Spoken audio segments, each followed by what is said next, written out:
Yeah. Welcome to the Somewhat Creative Show, the podcast where we explore the ideas, tools, and stories shaping the creative world. I'm Clark Miller, here with my spatially curious co host, Rocky Tilney. Hello. And today we're talking about space, not the final frontier space, because we all know that's what Rocky was thinking with all the rockets behind him, but the everyday spaces where we work, play, binge watch, overthink life choices, and occasionally sleep. Later in the show, we're joined by Sheryl Steinberg, founder of Sheryl Steinberg Interior Design, an award-winning residential firm based in Bethesda, Maryland.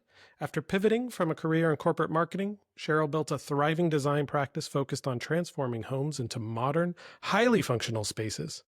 Let's jump into it, Rocky. How's it going? Oh, it's going well. How are you today? I'm good. After reading that twice and screwing up the first one, we're off to the races. Now everybody knows. I know. Well, that's the secret. You got to let people in on the behind the scenes. That's what I've been told. That is true. But it would be cool to do a space episode. I don't know how we would weave creativity into that.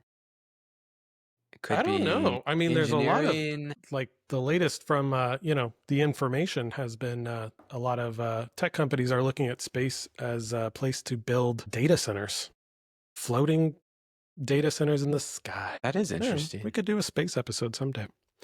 But this is not that kind of space. We're not talking about that space today. well, We're maybe talking next about time. Maybe next s- time. I can't reach the background. Where we work, right? There That you kind go. of space?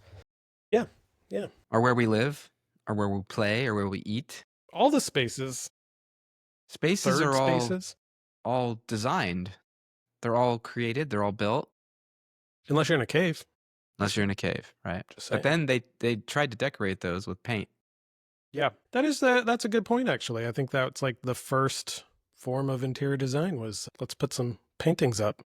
Yep, and communication and language and storytelling. It's everything. Based on that, where's the worst place you've ever worked? God, Like, have you tried to work remotely in a place and just go, this is not working? I mean, every coffee. I always have that idea of like, oh, I'm going to work from a coffee shop today or something, and it's going to be great. And I always get in there, and no, it's horrible. I'm getting distracted every 5 seconds by people coming and going, and that's always. It's never like a good focusing place to work. In Really? a coffee shop I for find me the at least. opposite to be true. You like the noise around you. And Sometimes the energy. white noise works for me. And oftentimes I'll put my AirPods in and I won't even turn music on. It'll just be enough to muffle the ambient sound around me, but I like that energy It's really interesting. around Yeah. me. I think it might be because I've essentially worked remotely my entire career. Yeah. I've had Even office when you spaces. had an office, it's like it was just for you, basically. It was, yeah, and essentially there were other people there, but they weren't working on the same thing I was working on necessarily. So it felt like, okay, I'm going to a place every day, but it wasn't necessarily, a place that I plan to work creatively at all the time. It was more for meetings and things like that. It wasn't really to get creative work done, in other words. But when I go to coffee shops to work, I just like the energy and the vibe and the noise. Actually, it's like a 2x multiplier for me from an efficiency standpoint. I don't know why and what it is about it, but I just get narrowly focused on what I'm doing. I go work twice as fast. I feel like I have the opposite issue. I need like quiet and like no distractions. Sometimes I'll put a TV on in the background just to like, have that white noise like you were saying. But God, if I'm working in an office with a lot of people, like I worked from a windowless box at San Francisco Magazine when I was there because it was the only place I could like get away from everyone and like really kind of block out all because before that I was in like just a cubicle in the newsroom and it was just too much for me. So because I have the opposite. I need a quiet, serene place. Yeah, well, and there's been a lot of talk, and I think especially with COVID and everything, we all sort of lost that third space vibe. That was the kind of the important aspect of sort of working remotely, was having like a third space to hang out. Well, not just hang out, but leisure time, of course. Coffee shops were great third spaces for that. Libraries, cafes, restaurants, right? You sort of had that. COVID came along, kind of wiped that out. Starbucks specifically, completely changed, where everything was like mobile order. and Yeah. you just basically go in to grab your drink and you're out of there. And I remember some Starbucks didn't even put their seating in for like a long time after COVID was Mhm. over. I'm like, what is this? What is this? This is so Yeah. weird. What is this empty warehouse where I Yeah. get So now coffee? their new CEO is like kind of pumping the brakes on all of that, the old way of doing things. And so now they're trying to introduce more of that third space again, back to like its origin story, Mhm. essentially. So they're renovating 1,000 stores right now, starting in the Hamptons, and they're going to try to build that out, build a kind of a cozier place with better seating and power outlets and lighting and all that. So it's not the fast grab sort of Yeah. design that I we're mean, I used think to. it's a great idea. Like you and I have talked about this. I think we're so influenced by the place where we are. Just Hmm. it can really change our psychology just being in a nicely designed space versus a poorly designed one. So I definitely think there's something to that. And I think, if people are, I don't know, it's interesting that Starbucks is going that route because I do remember like all the fast food chains Hmm. during the 90s changed their interiors from like, the more kind of homey, like soft Right. materials and like padded seats and everything to that kind of plastic aesthetic that you see now where it's like everything's just easy to clean and wipe down and like not very comfortable. And I remember part of that, the psychology there was like they didn't want people to feel comfortable in those spaces because they wanted them to just eat and get the hell out. Get out. So Right. I think Starbucks is now going that other direction of like, let's make it more enjoyable to be in our spaces is it'll be interesting to see how that works out for them. Like, are people going to sit and just chill out longer and no one will be able to go in because it's all filled up? I don't know. Right. Right. That's Well, the danger, I guess. they still make the McDonald's with like the play areas, right? Like the ball pits and Oh slides and yeah. stuff like that. Yeah. They're That's like a still there. destination for kids, I guess. They're like, we want to go to Yeah. that one, the ball pits. I mean, just wish they would put a kids play area. And actually there has been a new place that opened up near San Diego and I can't remember the name of it. It's called like Kid Play Coffee or something, and it's like Mm. a coffee shop that has like a huge indoor play place that's super well designed. It's beautiful. I'll have to get you a link after the show, and maybe we can drop a photo or That's two. cool. Yeah.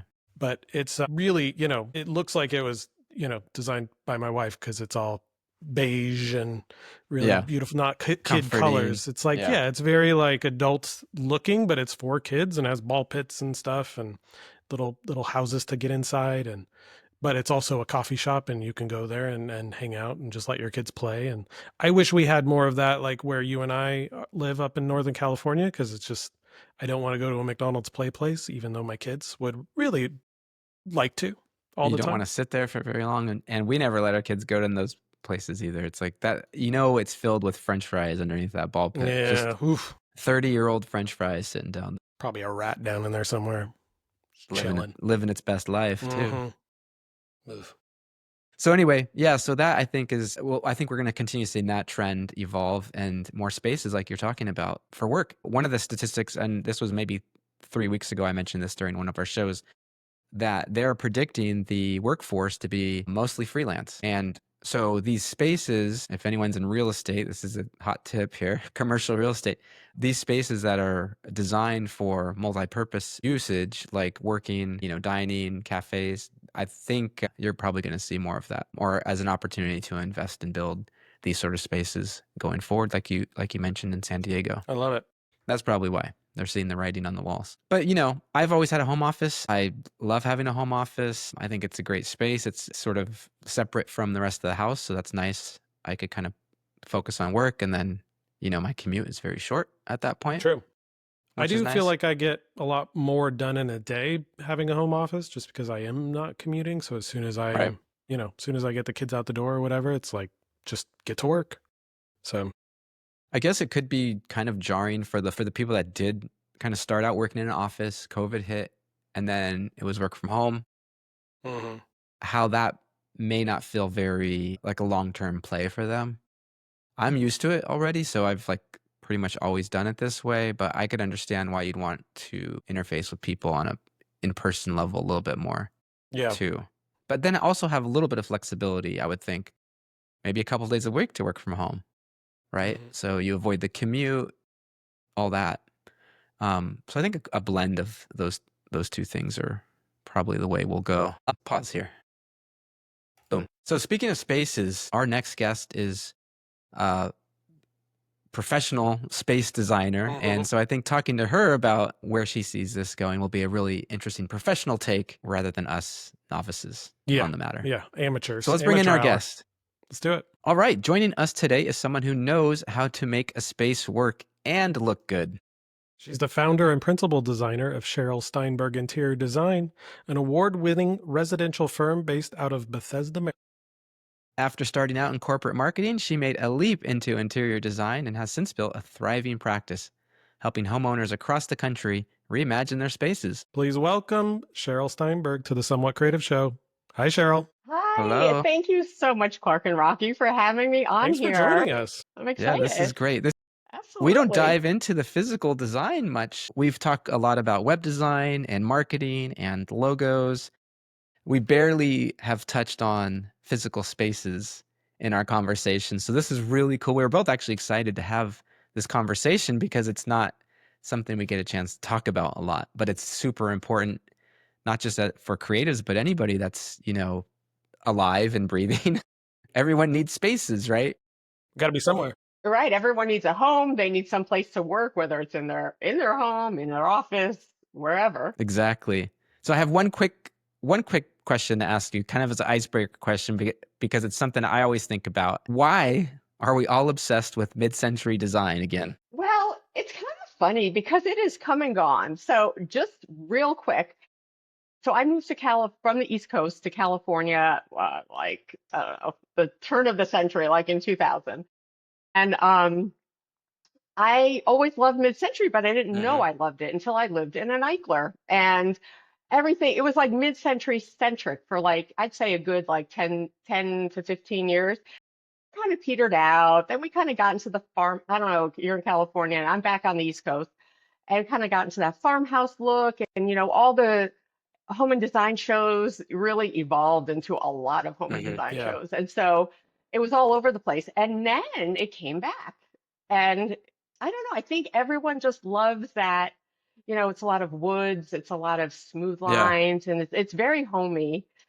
And I don't know, I think everyone wants kind of a warm space, whether not everyone, but if you like modernism and you appreciate, you know, that whole realm, I think it's here to stay. I mean, it's been here since what, the 1950s, Yeah. and here it is It's 2025, and we're still remarkable. talking about Right. mid-century It design. is. Yeah, and people still want to live in those Eichlers and all the other really amazing architects who built Yeah. those I homes. mean, is it the minute? Go ahead, Rocky. Sorry. I was just gonna say, is it the minimalism? Is it the simplicity of the design? It's not heavily ornate. There's not a lot of detail. It's really easy on the eyes. Is that part of the allure? I think so. I think not everyone wants so much clutter. I mean, eventually, there's this theory when you move into like a new space, it starts out very minimal. Everything's clean, you've just moved. And within a year, you are spread out. I forgot what that's called, but it's just human nature, right? So yeah, I think it's the clean lines, it's simplicity, but it's warmth, like I just said. And I think there's something about kind of going back in time. I think there's something nice about that. If you move into a true mid-century, so many people have lived in that home or they've Mm-hmm. worked in a mid-century office building. And so there's history there. And I think Nostalgia. humans like Sure. history. I also sometimes wonder if it's a reaction to the times we live in. Are people wanting that Hmm. minimalism or those clean lines when everything else in the world seems chaotic? And when things calm down, you have more of a resurgence of a different look that has a little bit more textures and a little more tchotchkes and things like the farmhouse look sometimes does. I always kind of wonder if it's Yeah, something to that, to a reaction to the world. right. And I know for a fact people get to a certain point with their stuff and they're like, I can't stand this Yeah. anymore. Like, I don't even Right. want more stuff. But what happens? Maybe 6 months from now, you do buy more stuff. So I think it is and back to your kind of this kind of circles back to what you mentioned that, yeah, I think I personally, when I design with some white space. I design with some empty space. You can't fill every single millimeter of your home. You need some space. Your brain needs that space. So, yeah, you know, everyone's so different. Some people are pack rats. Some people don't want a thing around. Some people like stuff all over their counters, their kitchens. Some people I'm kind of in between personally. I like stuff, I don't want to see every appliance out on my Mhm. countertop. I like it Yeah, I get annoyed with the clean. toaster. It's like, why do we have I don't use the toaster that Seriously, often. can they do something The new? I know. toaster. Toasters. That's why we put in appliance garages. You close the little appliance garage, you don't Oh, have to yeah. see that Yeah. toaster. They never stay clean, Nope. by the way. No, I have so many questions about appliances and like why do some appliances get they're like a built-in appliance and some like a you can have a microwave in the countertop now. Like there's just so many things that seem to in the kitchen specifically become like integrated more into the kitchen, but then you have like toasters that have always just been a standalone product and it's like why has no one ever come out with a Yeah. toaster that you put like, into a cabinet or something? I don't know. Any Like options? I go to the kitchen and bath show in Las Vegas every year, and it's attended by, 150,000 people, hundreds of vendors from around the world. You haven't seen anything yet. You can't imagine all the integration and the tech that is integrated into the home. You won't, in your lifetime, you won't put all this stuff in your home. Well, let me ask you, Cheryl, do you think a lot of that is kind of a novelty and it's just them trying to push these things? Do you see like in the real world your clients asking for things that are really connected or is it both way? I don't know. I'm curious to know what you've seen in the day to Mhm. day. It's funny because at the conferences, everything is very tech. Everything from voice activation to you name it, automated shading in your windows or Bluetooth. The everything you do costs more and more and more. Everything you install, you need an installer who can actually install it. And if they can't install the latest and greatest, and I'm all for, I love all, innovation and all that. I have had some issues where, it's tough to install some of these things from your local installers. They're not all trained in the latest and greatest. It was interesting that, like, Wi-Fi, in your refrigerator. And it's like, I love tech and I have quite a few automated things in our house, but it's like certain things I'm just like, I don't get the why. I don't need to know when my water filter needs to be replaced. I don't need a push alert for my water filter. I'll just see it on the fridge when I go to the fridge. It'll show me a button Yes. on there, a Yeah. light. I don't need a I don't Wi-Fi care. connection to my toaster oven so that I can preheat Yeah, my so toaster oven from 300 miles I away. feel like they're just trying to feature creep everything to Yes. be competitive with the other manufacturers, but it's like not actually things we need as consumers, you know? Yeah. I mean, we don't really need it, but do you want it? It really depends on who you are. And, maybe you want your house to be a show house that All has the this, gadgets. people have multiple houses of also. So maybe they have their regular house, maybe they have their house where they do more entertaining and they want all that kind of stuff. It just depends who you are and how you live. That's really when people call me or reach out to me, it's because they have typically I work with remodeling. So they have aging homes. I mean, they don't call me until It's time. it's time. They can't Yeah. take it anymore because it is an expense and it's a commitment. It's a time commitment and there are a lot of layers involved. But yeah, so it depends how far they want to go or not go, what their budgets are. They do need you for structural changes and remodeling kitchen. I would never do that as a DIY project. It involves electricity, HVAC, plumbing. There's so much that can go wrong. It's not even funny. And, there's permitting involved. You do this stuff, you know, there's a whole kind of Right. domino Right. effect. And I know people who have had some real problems by even some really good builders. I mean, Oh yeah. things happen. I had a fridge fall on Cheryl, me. yeah, But luckily, it wasn't with me. I would like to back up a little bit and just talk about how you got started. You started in corporate marketing, but then you decided Mhm. to pursue a career in interior design. I want to learn a little bit more about how you made that transition. Well, not to sound like when I was a kid, I really liked to draw. I've always kind of artistic. It's kind of I have a nephew who's an architect. There's kind of like that Hmm. art thing going on. So I was in corporate market. I almost went to art school for my Hmm. undergrad. But I didn't want to be a starving artist in New York. I'm from New York and New Jersey, and I just wanted to work in New York after graduation. So I went for a business degree. It's what everyone else in my family did, and I knew, at that time, a business degree, an economics degree actually meant something. So I went. So I went into marketing. I've worked for major publishers. I worked for Fidelity, a major investment firm. And I've lived in Boston. I've lived in Washington, D.C. I worked in Washington, D.C. So I was in marketing, but marketing, what I did also entailed print production. It's like working with printers, going on press Sure. checks, working with graphic.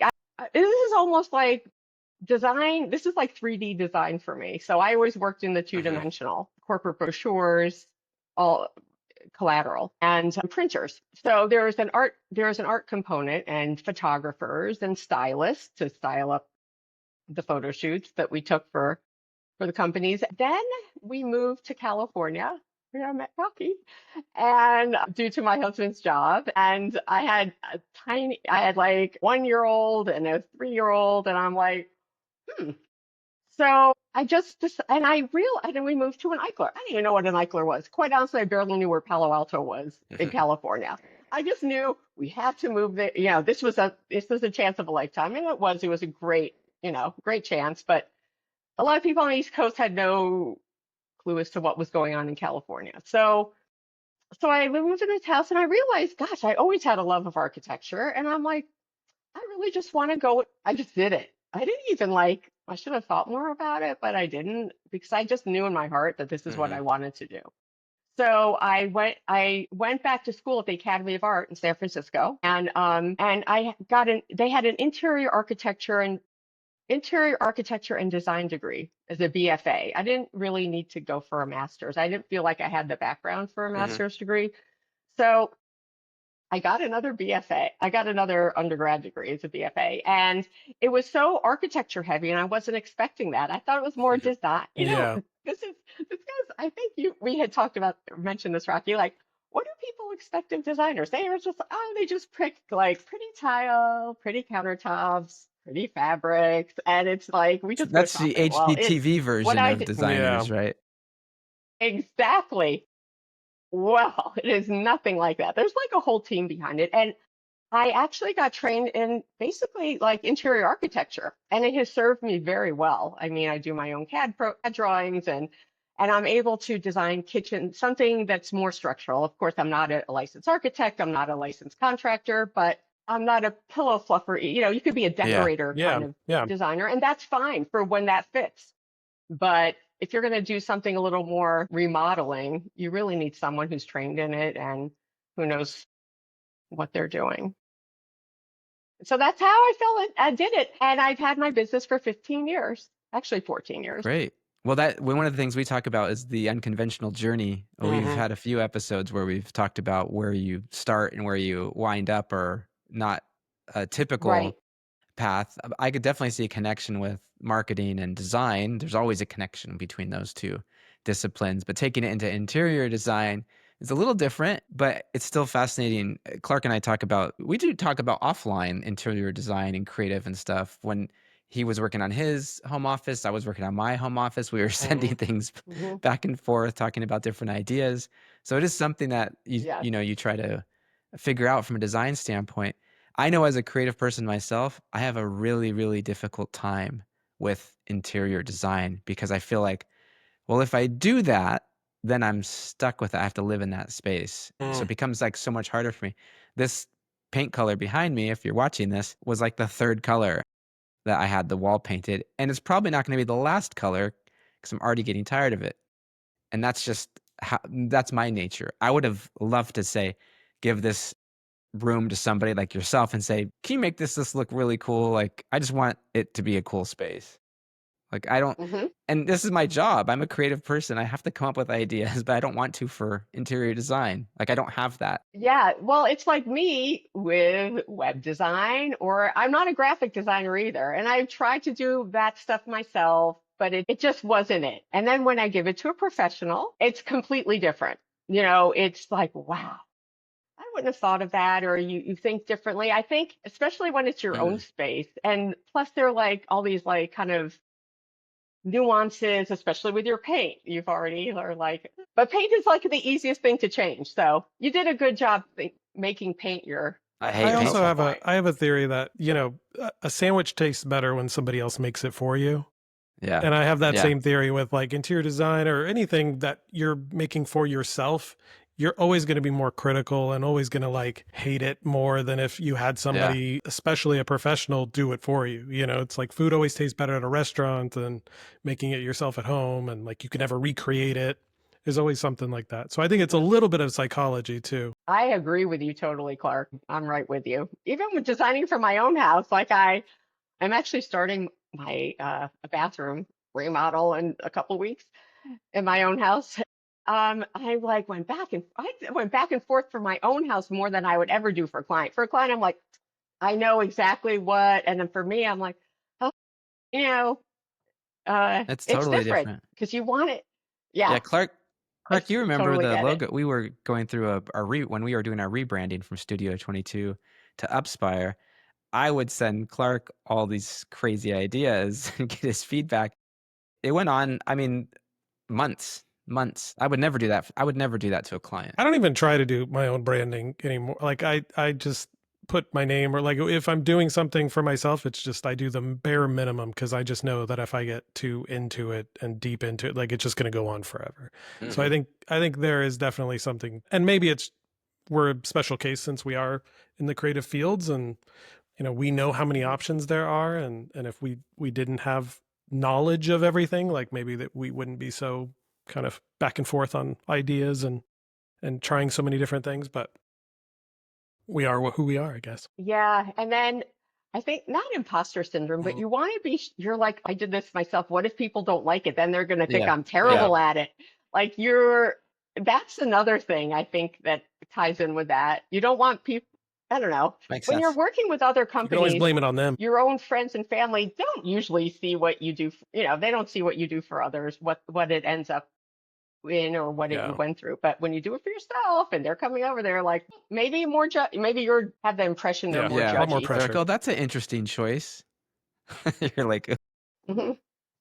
Yeah. Oh, people. Well, Yeah. speaking of psychology, I mean, I would love to dive into kind of more of the psychology of spaces and design. I don't know. Mhm. I recently saw this on Instagram or something that was talking about the wrong lamp theory. It was kind of a take on the wrong shoe theory.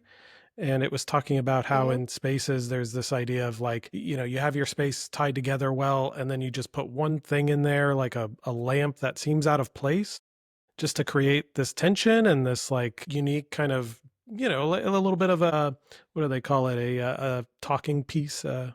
conversation yeah, piece, conversation Yeah. you know? starter. Yeah. And Conversation I piece. was wondering about Yes. that because I had never heard that theory before, and I didn't know if you had thoughts on that or if that's something you'd ever incorporated into a space, like just something that doesn't quite match the rest of it, just to kind of Mhm. break the mold a little bit. Hmm. Well, there are definitely those conversation pieces that you've probably seen or people have talked about. It's like the chair that's shaped like a Mhm. hand or other things. Kind of, I kind of don't typically because my clients tend to be, they're spending their Mhm. money, right? They're spending their money on things that they need. They can add in what they want later if it's something unusual, but almost everyone has their own personal pieces that they want to keep. Now, it may not be exactly what you would pick. Typically, it's not, but you just work it in the space. It's there, but it's theirs from their travels, from, Yeah. their kids made something that they want to keep forever. Clark, I know I'm not answering your question directly, but it's a very personal. You're probably used to working with Mhm. corporate identity, corporate branding. This is Yeah. personal. This is their own money. No one's Yeah. funding them. This is their money. This is how they want to live. Every single person lives differently. How much of your personal tastes actually come into any design project? I mean, we all have biases that either they're present, we know Hmm. about them, or they're not. They're kind of under the surface, but we do have them when it comes to creative. I like a lot of white space in design. I don't like to fill things with unnecessary decorations and stuff like that. That's kind of my philosophy in physical spaces too. I have a very clean desk. There's nothing, not much on it. Tell that to the shelf behind you. The shelf could be eclectic. That's a design choice on The purpose. rest of the wall is minimal. That's the Yeah, key. it is. It is. You need what's in front of you. Yes, a cluttered desk is a cluttered mind. I don't know remember who said that, but Oh my that is one gosh, of my favorites. So how much? I'm with you on that. So Actually, how do you kind of separate what you personally like versus what the client's asking for? so if someone's going to approach, I have a website that is filled with work that Hmm. I've done. And I think when people are searching through websites, and they do search, I mean, I think there are like 100,000 interior designers in this country alone. Maybe there's more. I'm sure there's more. But this is just those who own their own business, who have real businesses. They're going to know right off, oh, this person is right for me or this person is Hmm. not right for me. I tend to be more modern contemporary. I'm not stark white modern. I'm not traditional. If you want traditional, you're not going to come to me, and most likely they wouldn't even approach me. I kind of get a feel for what they want. It's funny because a lot of people will say, what's your first question you ask somebody when they call? Is it, oh, what's your style? I never ask that. I used Yeah, to ask that way, yeah, way long ago. I'm like, that's not a question to ask. It's a yeah, perception. No one really knows what their style is. They might say modern, but to me, I perceive it as being traditional. yeah, They say modern, but they want to keep their grandmother's chair, wing yeah, chairs and their, Chippendale desk. So you can mix modern with that stuff, but you have to go way modern to make that work and to make it look like yeah, Clark was mentioning, more yeah. Hmm. eclectic. So I can tell their style by asking them lifestyle Hmm. questions and what they like and don't like about their current space and why they want to change it. And I'll give them what they Yeah, Cool. need. yeah, And that's why they're hiring. They're not hiring me for my own personal taste. I'm gearing it toward their taste, but yet keeping it so it's tasteful and very nice. Yeah, I think that's a real talent to be able to translate somebody's, hmm, somebody that doesn't know all the lingo and all the design types and genres, to be able to interpret like what they're asking to solve, as maybe their space isn't working for them, maybe they're tired of a certain color or look. To be able to translate that into a specific aesthetic is a true talent. So I think that's kind of, Yeah. yeah, I Well, think that's thank you. a real key to probably how you've had a successful design business for 15 years. And they always come with a few photos, and from there, I know exactly what they what they like. what they're looking for, and then in conjunction with our Yeah. conversation.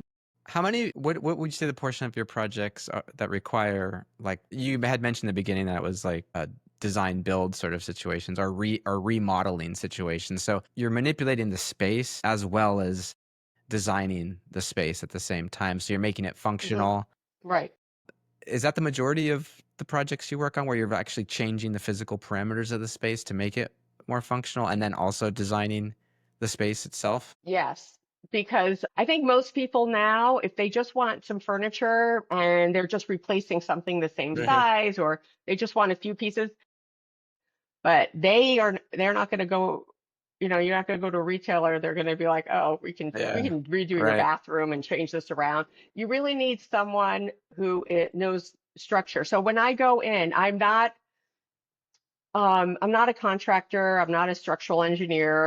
I have I have people who I reach out to. So I know I know architects. I know really some great contractors, remodelers. I have great vendor trade partners. So I kind of have my people who I Hmm. Hmm. go to, and they in turn can go to me as well. And they have where they need design help on their projects. I may not be the designer, but I help them, kind of behind the scenes. So I'd say most of people would call me to do more structural work like bathrooms, kitchens, even living spaces. This room is not working for me. I need to figure out where I want to get new furniture. I need to figure out where the Hmm. placement is. How do people find you? Do you feel like it's a lot of networking? You were talking about the contractors and architects you've worked with. Do you find that, because in my work, I think it's always been word of mouth and just connections that I've had and people I've worked with before coming back to work with me again. Do you kind of find that that's true of your most of the work and how people find you? It's not easy. I'd say it's a combination of everything you just said. It's a combination of past clients who come back to me, my partners out there, contractors, architects who who reach out to me. I go to networking events. I'm a member of the National Kitchen and Bath Association and USGBC, US Green Building Council LEED certified. So I go to those networking events when I Hmm. can. I'm not all the time. I mean, there's so Yeah. many of them. And also the vendors, these multinational vendors, they have great events.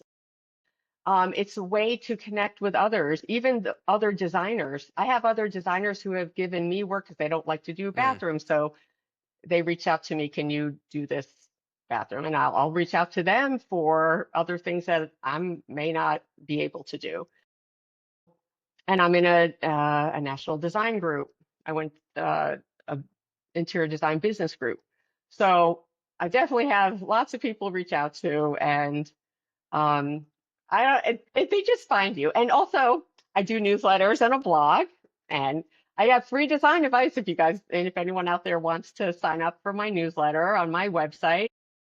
One fun question I want to ask you about, as it's maybe more of a topic we could talk about a little bit, is do you ever get clients that just have something that they found on Instagram or they saw on one of the design shows and they're like, hey, we want to do this?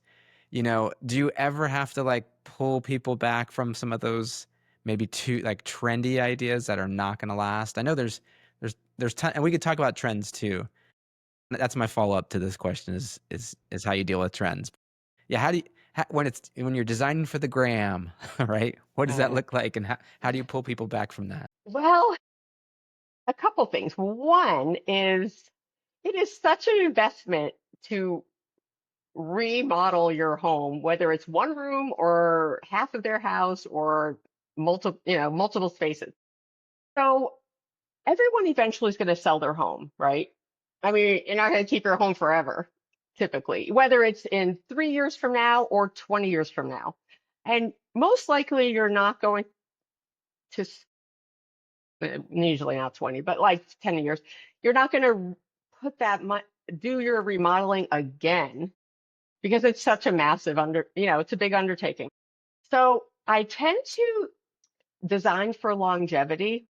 I work with them for style and all that. And you want to design for now, but you also want to keep in mind like, oh, you're going to use this tile, man, in like 5 to 10 years, it Right. is going to be done. And then you're going to have to retile this. But to retile it, you may have to be pulling out your countertops. There's other stuff that is Yeah. affected by it. And then your cabinets are going to get damaged. Like there's so many things like that. So I design for longevity. However, to include the trends, you can include pieces of the trends. You may love that tambour. I don't know if you know it. It's like you probably see it everywhere. It's like this vertical kind of wavy look of Hmm. wood and stone that's really been very trendy for the last. It's only been like I'd say the last Hmm. 2 years, and I still see it all over. But eventually, that's not going Yeah, to like wood look paneling, great. But right? you could do it maybe. Yeah, exactly. And by the way, wood Is paneling it? did come back, and Is it it's gone? Yeah. gone. It's It like came come back for and like a gone year. already. Yeah, the 70s are Yeah. back, by the way. The 70s are back. And so I use it, I do it with accessories and things that you can bring in and take out. So maybe you love a certain look, you love that, certain look. So you put in vases, decor, artwork, rugs. You bring in things that are Mm. removable. So in 5 years from now, when that is so out of style, I already see stuff that from 5 years ago that's Done. just not happening anymore.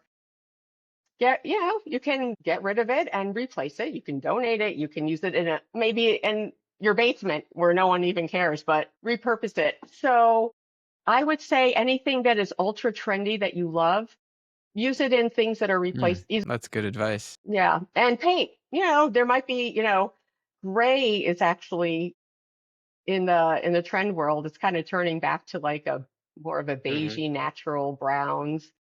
So change your paint. You can always change your paint back in a year or two, just I like you rock it. Yeah, You I can, remember when we were looking at flooring for our house, gray flooring was popular, but it was still the wood grain gray. yes, And we were yes, I pondering know it, that. and I'm like, it changes everything in the house when you do Yeah. that.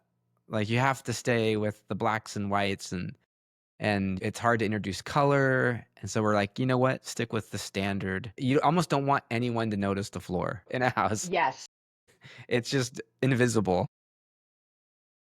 I know. It's such a hard thing, but I would say my advice is just anything replaceable. Your sofas, anything that's not built into your home, make that your trend and you can always change I it love that. out. It's great advice. Hmm. All right, so the follow up to the trends thing I wanted to talk about was in terms of like, we talked a little bit about color schemes and things like that, and there's always paint colors and things that are popular. I know Pantone does their color of the year, and that not just affect doesn't just affect interior design, obviously, but affects graphic design and publications and Hmm. logos and things like that too. Everything. So Yeah. when it comes to color and what you suggest for color, how do you kind of navigate that with what's kind of trendy, and then what's going to last? Obviously, your paint doesn't last forever, and that's pretty much expected. You're going to have to repaint at some point. But how much does it have to be tied into what you're designing as a whole? Big trends are really top of mind when somebody, to us in this field, graphics, Hmm. design, oh boy, are we on the Yeah. trends. And you can almost tell what's going to be trending next year. The trends this year, we all know what those colors are, and you see them in the Mm. retail world. You can tell the trends when you go to a retailer. You're like, oh, I see what the color trends are if we didn't know what they were. But when somebody's coming to you to change out their whole kitchen or their bathrooms, again, kind of like the color trends tie in with the other trends we Hmm. were just talking Yeah. about. You want, green is green, that kind of rosy rust color, the browns, they're also in right now. So grab as many pillows and throw blankets that Yeah. you want with those Right. colors on your neutral Yeah. couch. The sofa is your, thousands of dollars. The pillows, couple $100 if you want something really amazing, throw it on there. And then when you're ready to change it out in a few years, it will come back and then you can Yeah. reuse them again. So again, it's the same thing. And same with paint. Paint you can reuse. And cabinetry is your biggest expense besides your appliances in your kitchen. I mean, cabinetry you can really get up there. And I would, I wouldn't go too trendy on that. Even though like you're dying to do that, you're like, oh, I really want that beautiful sage green Yeah. cabinetry right now that is so in with like that nice like brown, brownish Yeah. grayish look. But you can still do the brownish grayish, countertop, but keep your cabinets pretty Color in the neutral. kitchen scares me. I want things to just be like pretty clean. I'm maybe more conservative from a design standpoint when it comes to the kitchen, though, because it's a really functional space for me where I'm Yes, working. I know. And maybe if you have like an island that you want to bring in that trend, just use it on a small space. Maybe you have a little Mm. bar area, Yeah. use it there, use it on an island, but don't cover Yeah. your kitchen with Well, it. I mean, on that, And you can change out the island. I mean, that's not as much cabinetry as changing out, everything else. Or you have a vanity, you want that blue vanity or a green vanity, go for it and you could change it out, but I wouldn't do that on your walls because that's your yeah. construction. I mean, on that topic of like your personal taste and your advice for people, like, is there a space that you recall being in that you absolutely loved, or a space that you've done for yourself that you've loved? Is there anything personal to you that, even if it's the Eichler home that you moved to California, is that a space that really resonates with you today still, or is there anything like that? Oh, we loved that house. It was Mhm. tiny. I don't even know. I mean, coming from the East Coast, that was like a tiny house. And it was perfect for us because it was very indoor, outdoor. One thing we I think since starting this podcast has always come up in a roundabout way anytime we're talking to anyone in the design world now is how AI is influenced your work. Have you seen it impacting anything? We talked about Pinterest a bit ago, and I know that Pinterest has been somewhat overwhelmed by the amount of AI generated interiors, and I'm just wondering what you've seen, what you've incorporated into your process. Is there anything kind of in that realm? So, boy, that's a hot Mhm. topic with designers. Text, you don't really know what you see. Sometimes you Mhm. can tell whether a photo that you see. I mean, how many kitchens can one designer actually design like in a month? Like they'll show all these Yeah. different photos of different kitchens and they're perfect. And you're like, is that really real or is it Yeah. not real? You really have to decipher it. I think AI is great as an Mhm. inspiration. But in fact, it's funny because so this bathroom that I'm doing, I haven't really used ChatGPT for anything, but I like to kind of refer to it for my newsletters because I write my newsletters. I wanted to set my newsletters to sound like it really Mhm. comes from me. But sometimes I'm stuck on a word or a phrase and I can't quite figure it out. So ChatGPT is great for helping me out with that. And I don't always use it verbatim because it doesn't sound like me, but I'll pick and choose. Same with uh, visual graphics. So you put in a description of this bathroom, blah blah blah, and it gives you this photo, and it definitely has the feel of what you're doing, but it's not exact. So I would say I like to use the AI for kind of like Mhm. inspiration. But when I present to a client, I show them the real piece because the real piece is the real piece. What you see on AI, you can't it creates this piece that's maybe not Yeah. exists, but you find Yeah. something similar. But to me, that's a lot of work in and of itself too, for me to spend the time and do that, although you could do that, the Google match or whatever. But if I was an inexperienced designer, I'd probably use You'd that rely on it more. more. Yeah. Yeah. Yeah, but at this point, I mean, it's not going to make me any more creative. In fact, it could do the Mm. opposite. I almost feel Yeah. like it looks kind of sad. I hate to say it, but like a little Yeah. fake. My clients want to see the real stuff. I do my own CAD drawings, I do my own renderings, and if I ever need a 3D rendering, I'll send it out. I use SketchUp, but it takes me, I'm not, it'll take me a long time, even though I use it for like some quick renderings. There are home AI apps. Let me tell you, if you need to like show someone like a style like the mid-century and they don't quite know what mid-century is, but you know that they would like it, you can use that as kind of a basis. But then again, you go on Pinterest and Instagram and find a gazillion photos, or Google, or stock photos. Stock photos now are a lot of Yeah. AI. I Yeah. don't need to recreate an AI. I can just put that description in stock photo and it'll come up and it'll say this is AI. So I think it's great as a jumping off point, but in reality, they want to see this. They want to see this. They want to see it in their homes because color looks different, by the way. Yeah. That's another hint. Rocky and Clark, if you're picking out paint, you always try it in your home first because it will never look the same Yeah. because lighting affects your light temperature. I won't get into details, but your home looks different than any other Well, space. and the I don't even It grab a has paint different chip light. anymore at Home yeah, Depot the or anything. lighting It's in Home like those Depot or things. Lowe's is so terrible Well, anyway. and Like just they have no paint on lighting a above it. piece of It's like paper is never terrible. going to be the same as on a On a wall, and it's wall. just There's no texture to Yeah. it. Right. you got to try it. So always test your Yeah. paint and Mhm. look at it I every time of have day. probably 2 dozen little sample containers of paint that are just, I don't know what to do with them. I don't have to recycle them, but it's like, I don't want to go and recycle them. It's a pain. And so they just Yeah, sit. They just sit. And it's basically just a historical archive of all your Yeah. mistakes. That's what those paint, that's what I know. things are. Mm. There are so many nuances to paint. It's not just gray paint. It's like 1,000 gray paints. Some look pink, some Yeah. look green, some Warm, look cool. purple Yeah, because, yeah, all colors made from other colors. So exactly. Well, anyway, Cheryl, we could talk about this all day. We all love talking I design know. and interior design and all that. But I think we have one more question, right, Clark? Yeah, well, so Cheryl, I always like to end the show with my favorite inside the actor studio questions, but today I just Yes. kind of wanted to riff on one. Usually, one of the questions is like, "What sound or noise do you love, or what sound or noise do you hate?"